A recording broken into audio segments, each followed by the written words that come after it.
রহিম। Specially আমার CA farm এবং অন্যান্য সিএ ফার্মের স্টুডেন্টরা গত বেশ কিছুদিন যাবত আমাকে রিকোয়েস্ট করছিল যে স্যার আপনার স্পেশালি আইএফআরএস আইএস কোম্পানি লর ক্লাসগুলো স্পেশালি ইউটিউব ভিডিও দেখে দেখে আমরা অনেকটাই আমাদের কোর্সটা পাস করতে সাহায্য হয়েছে এবং আমরা এটাতে অনেক উপকৃত হয়েছি।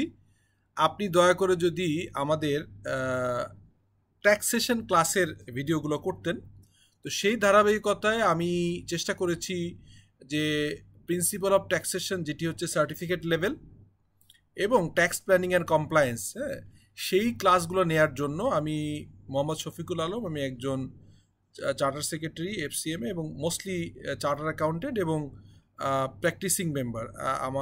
আমাদের সিএ ফার্ম আছে শফিকুল আলম কোম্পানি, এটি একটি পার্টনারশিপ ফার্ম, আমরা 3 জন পার্টনার। এছাড়াও বিসলিউশন পিএলসির আমি চেয়ারম্যান হিসেবে কার্যরত আছি, মানে এটার দায়িত্বপ্রাপ্ত। সো এই ক্লাস থেকে আমরা কিভাবে উপকৃত হতে পারি সেই জিনিসটা আমি একটু আলাদাভাবে বলতে চাচ্ছি।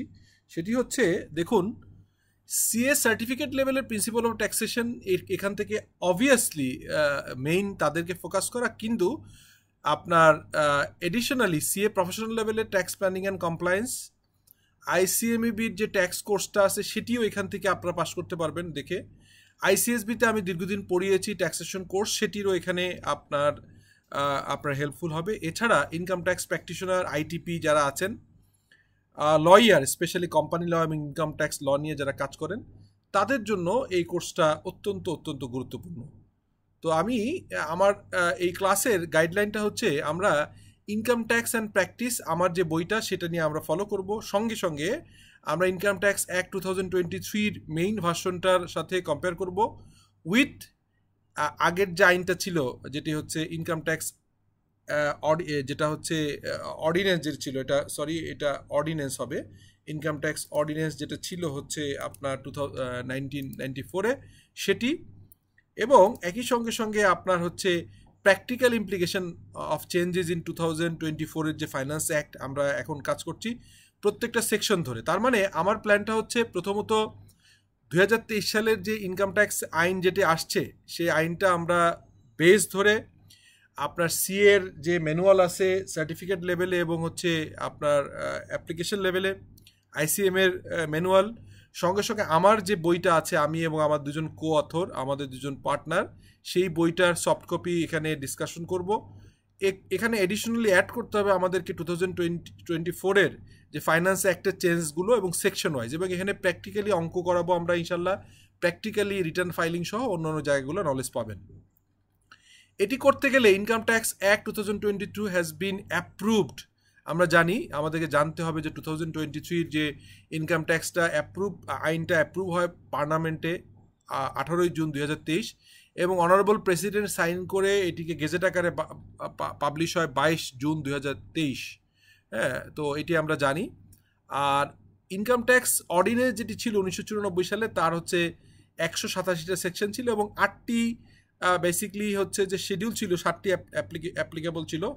আর ইনকাম ট্যাক্স অ্যাক্ট 2023 যে নতুন আইনটা, সেটা 345টা সেকশন রয়েছে। এখানে এই 345 সেকশনটা মূলত আপনার, এখানে যেমন চ্যাপ্টার ছিল, এখানে চ্যাপ্টার রাখা হয়েছে, তার আগে ইম্পর্টেন্টলি হচ্ছে আপনার 25টা পার্টে বিভক্ত। এই 25টা পার্টের আন্ডারে আবার 35টা চ্যাপ্টার রয়েছে এবং 8টা শিডিউল রয়েছে, যেটি 8টাই অ্যাপ্লিকেবল আছে। সো এভাবেই আমরা জিনিসটা দেখার চেষ্টা করছি। আমি যদি আপনাদেরকে এখন মেইন বইতে নিয়ে ফেরত যাই, তাহলে আপনারা দেখতে পাবেন যে আমাদের এখানে অনেক কিছু আমাদের বোঝার বিষয় আছে, আমাদের আসলে বুঝতে হবে, একটু ডিপলি আমাদেরকে বুঝতে হবে। যেমন এই আইনটি আমি যেমনটি বলছিলাম যে সংসদ কর্তৃক আইনটি হচ্ছে 8 আষাঢ় 1430 সাল, অর্থাৎ 22 জুন 2023 সালে রাষ্ট্রপতির সম্মতি লাভ করে এবং এটি পাস হয়, আমরা জানি। এখানে এই আইনটির হিস্ট্রি এবং ব্যাকগ্রাউন্ডটা আমাদের অনেকেই খেয়াল করেন না, বাট এটি কিন্তু বুঝতে হবে। ইনকাম ট্যাক্স অর্ডিন্যান্স 1994 সালে কেন এটাকে রহিত হলো এবং কেন যুগোপযোগী করা হলো, তার একটা ব্যাকগ্রাউন্ড হচ্ছে, যেহেতু সংবিধানের 15ম সংশোধনী আইন 2011 সালে, মানে 15তম সংশোধন যেটা হয়েছে 2011 সালে, এটা এখানে বলা আছে যে 1982 সালের মার্চ 1982 সালের 24 মার্চ থেকে শুরু করে 1986 সালে 11 নভেম্বর এই সময় পর্যন্ত যে 4 বছর 8 মাস হয়, এই সময় পর্যন্ত সাময়িক ফরমান দ্বারা যেসব আইন করা হয়েছিল সেই আইনটা আসলে বিলুপ্তি করবার জন্য একটা আদেশ দেওয়া হয় আপনার 2011 সালের এই যে সংশোধনীতে, পঞ্চদশ সংশোধনীতে। এটি আমরা বুঝতে পারলাম।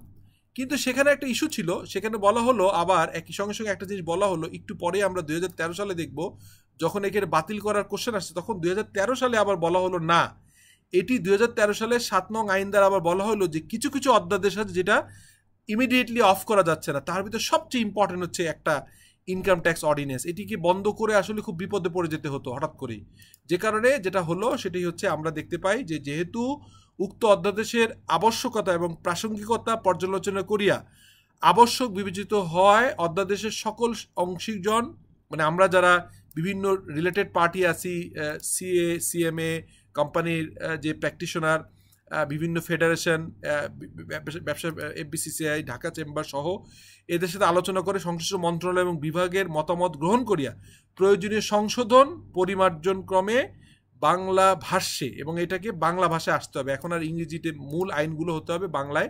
এটি আর একটা ডিফারেন্ট আপনার নির্দেশনা আছে, নতুন আইন প্রণয়ন করবার জন্য সরকার কর্তৃক সিদ্ধান্ত গ্রহণ করা হয়। যেহেতু আয়কর, অগ্রিম আয়কর, উৎসে কর, ন্যূনতম কর, সারচার্জ এবং অন্য কোনো প্রকারের কর আরোপের ক্ষেত্রে আপনার এবং এটাকে বিস্তৃতকরণ এবং আর্থিক শৃঙ্খলা প্রতিষ্ঠা এবং আনুষঙ্গিক অন্যান্য বিষয়ে যুগোপযোগী এবং সময়োযোগী করার জন্য নতুন আইন প্রণয়ন করা আবশ্যক দেখা দেয়। তার মানে 2013 সালে দেখা গেল যে সরাসরি বাতিল করলেই হচ্ছে না, এটাকে আপনার একটা ডিফারেন্টভাবে এটাকে ট্রিটমেন্ট করতে হবে, এটাকে অনেক আলোচনা করার প্রয়োজন আছে, গবেষণার প্রয়োজন আছে। সেহেতু সরকারের উপরিবর্ণিত সিদ্ধান্তের আলোকে income tax ordinance 1984 ordinance number যেটা ছিল হচ্ছে রহিতক্রমে যুগোপযোগী এবং সময়যোগী করবে নতুন আইন প্রণয়নের সমীচীন প্রয়োজনীয় দেখা দেয়, সেহেতু এরূপ আইন করা হয়। আইনটা কি? দ্য ইনকাম ট্যাক্স অর্ডিন্যান্স 1984, এটাকে রিপ্লেস করা হয় হচ্ছে নতুন যে আইনটা, সেই আইনটার কি নাম হবে? সেই আইনটার নাম হচ্ছে এই যে আপনি প্রথম অংশে, এটা হচ্ছে প্রথম অংশ, আপনাকে খেয়াল রাখতে হবে প্রথম অংশের প্রারম্ভিক যেটা প্রিফেসে বলা আছে, কি বলা আছে খেয়াল করেন, বলা আছে যে আপনার সংক্ষিপ্ত শিরোনাম এবং প্রবর্তন, মানে কি নাম হবে, আইনটার নাম হবে কি?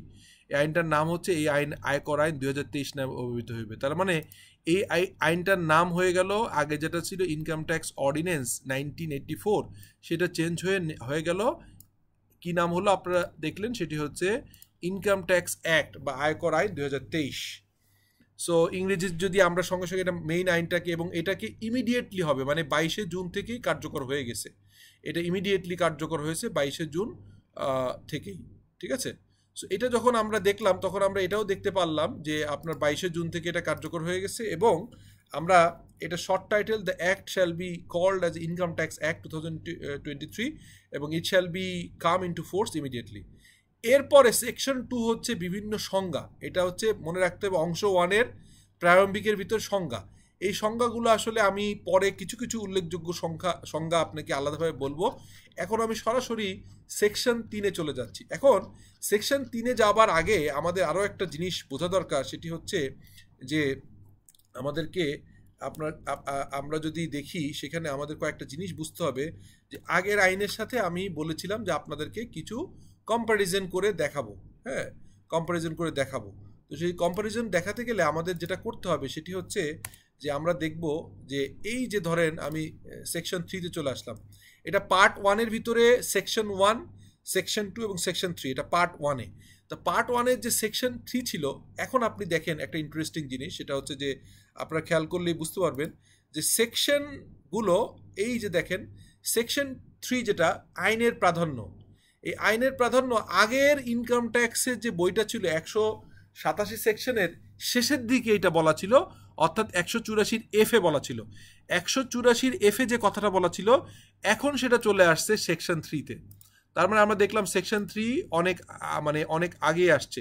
সো সেকশন 3-তে কি আছে? সেকশন 3-তে বলা আছে যে আপাতত বলবৎযোগ্য অন্য কোন আইনে যা কিছুই থাকুক না কেন এই আইনের বিধানাবলী প্রাধান্য পাইবে, অর্থাৎ অন্য বিজনেস লগুলো বা যেখানেই যাই বলুক না কেন, আমরা দেখতে পাচ্ছি যে ইনকাম ট্যাক্স সংশ্লিষ্ট বিষয়ে এই আইনটাই হচ্ছে প্রাধান্য পাবে। সো আমরা আবারও বলি, আপাতত বলবৎযোগ্য অন্য কোনো আইনে যাহাই কিছু বলা থাক না কেন, এই আইনের বিধানাবলী প্রাধান্য পাইবে। সো অন্য কোনো আইন বা উহার কোনো বিধান যদি এই আইনের সাথে কোনো বিধানের সহিত অসামঞ্জস্যপূর্ণ হয়, তাহলে সেই আইন বা আইনের বিধান যতখানি অসামঞ্জস্য ততখানি অকার্যকর বলে গণ্য হইবে। অর্থাৎ ইনকাম ট্যাক্স আইনকে প্রাধান্য দেওয়া হয়েছে। ইনকাম ট্যাক্স আইনের সাথে যদি অন্য কোনো আইনের মানে কোনো রকম কনফ্লিক্ট হয়, সেই কনফ্লিক্টের যে জায়গাটায় কনফ্লিক্ট হবে সেটাকেই কিন্তু আমরা বলেছি যে এই আইনটাকেই প্রেফারেন্স পাবে। বলা হচ্ছে notwithstanding anything contain in any other law for the time being in force the provision the provision of this act shall be prevail। এখানে আরো এটা আমরা ইংরেজি করেছি, মূল আইনটা বাংলা এখনো গভর্নমেন্ট ইংরেজি করে নাই। if কি বলছে, if any other law or any provision thereof is inconsistent with any provision of this act, এই ইনকাম ট্যাক্সের অ্যাক্টের সাথে যদি কোনো রকম প্রভিশনে ঝামেলা হয়, the said act or provision of the act shall be deemed to be void, null and void বলা হয়, to the extent of inconsistency, যেটুকু অমিল থাকবে সেটাকে হবে।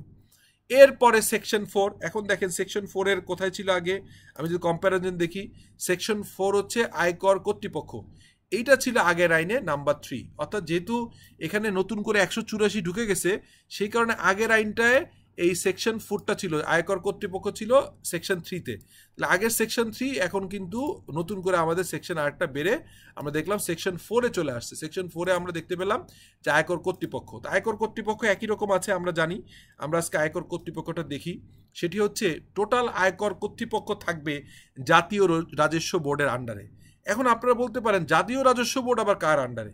এখানে গণপ্রজাতন্ত্রী বাংলাদেশ সরকার, the republic of Bangladesh, people's republic of বাংলাদেশের অর্থ মন্ত্রণালয়ের ইন্টারনাল রিসোর্স ডিভিশন, যেটা সেই ডিভিশনের আন্ডারে, অর্থাৎ আমরা যেটা হচ্ছে যে ইন্টারনাল রিসোর্স ডিভিশনের আন্ডারে আমাদের জাতীয় রাজস্ব বোর্ড, অর্থাৎ ফাইন্যান্স মিনিস্ট্রির একটা পার্টের আন্ডারে হচ্ছে জাতীয় রাজস্ব বোর্ড। তার আন্ডারে থাকবে হচ্ছে আমরা চেয়ারম্যান, মেম্বার, কমিশনার। চেয়ারম্যান মেম্বারের পরে মুখ্য কর কমিশনার, মহাপরিচালক পরিদর্শন, কর কমিশনার বৃহৎ unit, large tax payer unit, মহাপরিচালক প্রশিক্ষণ ট্রেনিং, মহাপরিচালক কেন্দ্রীয় গোয়েন্দা সেল। সো কর কমিশনার, অতিরিক্ত কর কমিশনার যিনি অতিরিক্ত কর কমিশন আপিল বা অতিরিক্ত মহাপরিচালক কেন্দ্রীয় গোয়েন্দা সেল, অতিরিক্ত মহাপরিচালক প্রশিক্ষণ, অতিরিক্ত মহাপরিচালক পরিদর্শন এবং পরিদর্শী অতিরিক্ত কর কমিশনার। অর্থাৎ যে কয়জন মহাপরিচালক পরিদর্শন, মুখ্য কর কমিশনার, ন্যাশনাল বোর্ড অফ রেভিনিউর চেয়ারম্যান এবং বোর্ড অফ মেম্বার যারা, তারপর হচ্ছে মুখ্য কর কমিশনার, মহাপরিচালক, কর কমিশনার আপিল, কর কমিশনার বৃহৎ ট্যাক্স পেয়ার ইউনিট যেটা হচ্ছে লার্জ ট্যাক্স পেয়ার ইউনিট, মহাপরিচালক প্রশিক্ষণ, মহাপরিচালক কেন্দ্রীয় গোয়েন্দা সেল এবং কর কমিশনার, এই পজিশনগুলো থাকবে এবং তার আন্ডারে অতিরিক্ত কর কমিশনার এবং অতিরিক্ত কর কমিশনার আপিলের নামে এভাবে থাকবে। এরপরে যুগ্ম কর কমিশনার এবং যুগ্মর এই ভাগগুলো থাকবে, যুগ্ম কর কমিশনার আপিল, যুগ্ম কর কমিশনার পরিচালক প্রশিক্ষণ, যুগ্ম কর পরিচালক গোয়েন্দা সেল, যুগ্ম কর কমিশনার যে পরিচালক হচ্ছে আপনার পরিদর্শন এবং যুগ্ম কর পারিদর্শী যুগ্ম কর কমিশনার। উপকর কমিশনার থাকবে ডেপুটি কর, যেটাকে আমরা ডেপুটি ডিসিটি বলি। এটা ইনকাম ট্যাক্সের যারা অ্যাসেসিং অফিসার তার ভিতরে সবচেয়ে উল্লেখযোগ্য হচ্ছে ডিসিটি, যারা হচ্ছে ট্যাক্স অ্যাসেস করে, এবং আমরা যারা ট্যাক্স প্র্যাকটিশনার ডিসিটিদের সাথে আমাদের প্রাইমারি কন্ট্যাক্ট হিসেবে তারা কাজ করে মূলত। সো এটা গেল একটা ইস্যু। এরপরে আপনার কর কমিশনার কর্তৃক উহার অধিক্ষেত্রাধীন উপকর কমিশনারদের মধ্য হইতে মনোনীত ট্যাক্স রিকভারি অফিসার থাকবে, আমরা জানি এটা। এরপরে সহকারী কর কমিশনার, বিসিএসে এইখানেই হচ্ছে ঢুকে কর কমিশনার। বিসিএস ট্যাক্স ট্রেনিং একাডেমিতে আমি এখানে ফ্যাকাল্টি হিসেবে কাজ করি, গেস্ট লেকচারার হিসেবে আপনার কোম্পানি লর সাথে ট্যাক্সের রিলেশনশিপগুলো পড়াই। সেইখানে আমরা দেখি যে এই যে সহকারী কর কমিশনার যারা বিসিএস দিয়ে ঢুকে তাদেরকে এটা করি। অতিরিক্ত সহকারী কর কমিশনার, কর পরিদর্শক, এটি হচ্ছে ইনকাম ট্যাক্স অথরিটি যেটাকে আমি দেখালাম। সো এটা আমরা প্রথম অংশ। আজকে আমরা সিএ এর যে সার্টিফিকেট লেভেল এবং অ্যাপ্লিকেশন লেভেলের যে কোর্সের ডিটেইল করে আমি আশা করছি যে হয়তো 30 থেকে 50টার মতো ভিডিও বানাতে হবে, কিন্তু ভিডিওটাগুলো কোনোটাই 20 মিনিটের বেশি হবে না, 15 থেকে 20 মিনিটের ভিতরে। এই ভিডিওগুলো দেখলে আপনারা এই সাবজেক্ট পাস করার গ্যারান্টি আমি দিতে পারবো ইনশাল্লাহ। সো টেক কেয়ার, আসসালামু আলাইকুম।